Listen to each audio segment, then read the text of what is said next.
This happened when I was just a kid, maybe 9 or 10, living in a quiet cul-de-sac with a bunch of friends who were basically family.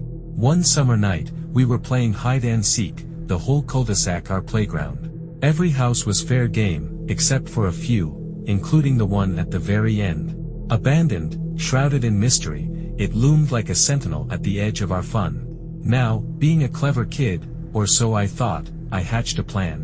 While everyone else scattered, I snuck towards the abandoned house, figuring it was the ultimate hiding spot. Nobody lived there, right? My victory was guaranteed. Slipping onto the overgrown property, I crouched behind the corner, the woods at the back of the yard like an inky expanse. Minutes ticked by. Muted sounds of my friend's search drifted through the air. Confidence swelled. I was going to win this game. Just then, as I casually turned around, a figure emerged from the shadows of the woods. A man. Big, imposing, shrouded in darkness. Terror prickled my skin. Who was he? What was he doing there? Without a second thought, I bolted. Hide and seek was the least of my concerns now. Rounding the corner of the house, I burst into the street, spotting a couple of friends.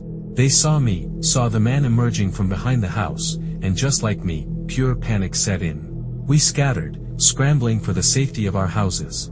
Reaching the familiar haven of my bedroom, exhaustion mingled with fear. Night deepened, and just as I was drifting off, a sound jolted me awake. A rhythmic rapping on my window. Heart pounding, I looked up. The man. The same man from the abandoned house, his face pressed against the glass, staring right at me. I didn't scream. I didn't shout. All I could manage was to scramble out of bed and pound on my parents' door. By the time they arrived, the man was gone. My dad searched the property, the neighborhood, but there was no trace. The police came, took a report, but it felt futile. The next day, the truth unfolded. Turns out, I wasn't the only one. My friend, across the street, had seen the same man peering into her window that night. 2 houses. 2 terrified kids. And then, nothing. The man vanished without a trace. Even today, years later, the memory sends chills down my spine. A childhood game forever tainted by a sinister encounter. Who was that man? What did he want? Those are questions that still linger, a chilling reminder of the night hide-and-seek became a game of hide-and-seek from something far more terrifying. This is a story of me, some friends, a creepy house, and something way more unsettling than cobwebs and dust. It was my hometown. A street with a sketchy vibe, abandoned houses, and one in particular, the ghost house. Unfinished, vacant, it loomed like a monument to bad planning. One night, fueled by boredom and a craving for adventure, me and my crew, Olivia, Henry, and Emily, decided to explore this local legend. Fast food devoured, adrenaline pumping, we parked a safe distance away. The street was shrouded in darkness, the only light a flickering bulb a few houses down. With each creaking step closer, the house grew more ominous. Locked front door. No problem. A window yielded, and Olivia, our resident Houdini, squeezed in. Unlocked back door. Goosebumps rose on my arms. Anyone could have been in there. Inside, a stale mix of wood and something decidedly worse assaulted our noses. Empty rooms stretched before us, a monument to the project's demise. We scattered, curiosity leading the way. I ascended the creaky staircase, exposed wall frames offering a skeletal glimpse of the unfinished upper floor. A rustle from below, my friends, probably getting a little too handsy with the dusty relics. I stomped back down, finding Olivia just finishing her inspection upstairs. Wanderlust struck again, and I set off in search of the elusive basement. There it was, a hidden door beneath the stairs. The cat pee stench intensified the moment I cracked it open. Descending into the dank unknown, I reached the bottom. The concrete floor was stained brown, a rusty hue that sent a shiver down my spine. Blood? Rust? The flickering light from my phone didn't offer a definitive answer. Mostly empty, the basement held only a single chair, a small table. And a book. The Holy Bible. An incongruous sight in this unsettling space. Footsteps echoed on the stairs. "Hey, check this out," I whispered, expecting Olivia to join me. Silence. I turned, heart hammering against my ribs. Empty space greeted me. "Who's there?" My voice trembled in the darkness. Then I saw her. A girl, her long, messy hair matted, slumped against the wall. Except, this wasn't Olivia. Panic surged through me as I realized this wasn't one of my friends. A scream ripped through the air, followed by Henry's frantic voice calling my name. "Let's get out of here." The only word I could manage was a choked, "Holy."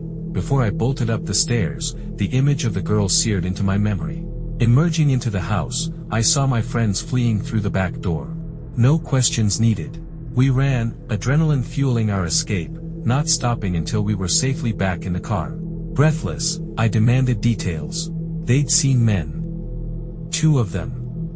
Dark objects on the floor, glimpsed in the chaos of their escape. No faces, just silhouettes. What lurked in that house, I don't know. Was it a satanic cult or just a bunch of homeless people seeking shelter? One thing's for sure, I wouldn't go back there for all the tea in China. And judging by the latest Google Maps image from 2021, that unfinished house still stands, a silent sentinel to the night we dared to enter, and the secrets it holds within its decaying walls.